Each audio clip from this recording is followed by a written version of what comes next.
Now, your local weather with the KX Storm Team.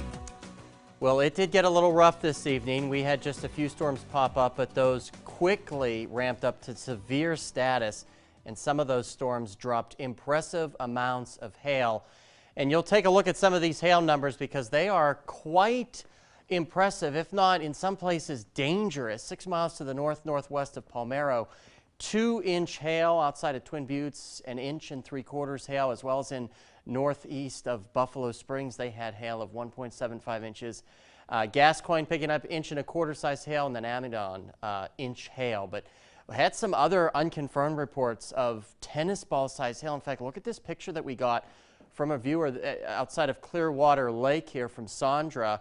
This is some pretty big hail. This is the type of hail that will devastate your crops, your home, your car, basically anything that can sustain damage with hail this large. This looks about tennis ball size hail there falling from some of those storms earlier from this evening, but luckily they have died off. In fact, here's the satellite and radar picture, and you can see those storms here mostly to the west of Highway 83 this evening. They were moving into a more stable area as they moved toward the east, so they quickly were able to die out. But it was this storm down here that you see. That was the one that really rose some eyebrows with some of that larger hail out there. Here's a look at temperatures across the state, from 69 in Jamestown to still 78 at this hour in the Magic City. Zooming in for a closer look there, you can see most places upper 60s to low to mid 70s, including up to the north. You can see there Minot, and look at Plentywood still flirting with 80 degrees at 10 or 9 o'clock in the evening. It is still quite toasty out there. There's a shot of the Magic City, sunset wrapping up. Today we got, or the capital city, excuse me. Today we got up to 84 degrees, 2 degrees below the average of 86 and well below that record of 104 set in 1947. Meanwhile, in the Magic City, which I referenced a second ago, 90 degrees, a warm one today. About 7 degrees above the average of 83, and look at that record, 100 degrees set this time last year. We'll get to that in just a second here. We'll put Precision Cast into motion because we do have more severe weather possible tomorrow, and it's tomorrow that could be worse than today here. You'll be able to see those storms firing up once we get after the lunch hour, and then they will really ramp up. Now, don't fixate yourself on the exact location that you see these storms. It's just the model saying that storms should develop throughout the day.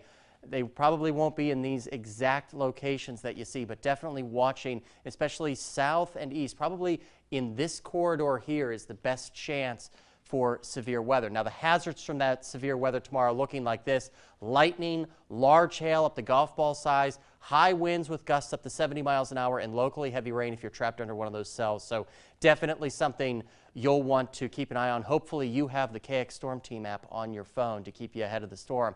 If you thought July was warm, you would be right. Look at these temperatures. 21 days above normal in July, just 9 days below normal, and 1 day at normal. And also on this date 1 year ago, it was a complete scorcher. 102 in Bismarck and 100 degrees in Minot.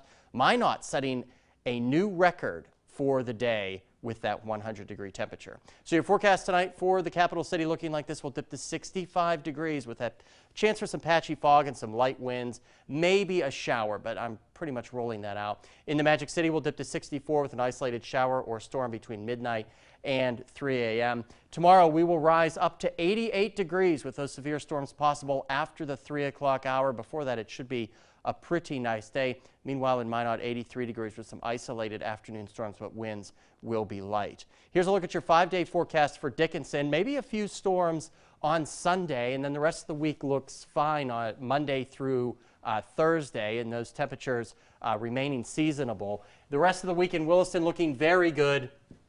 Lots of sunshine, except for those thunderstorms on Sunday. And then we'll take a look at the Bismarck extended forecast, where you'll be able to see there's a chance for that severe weather Sunday night and into Monday. And then Monday, Tuesday, and Wednesday looking great.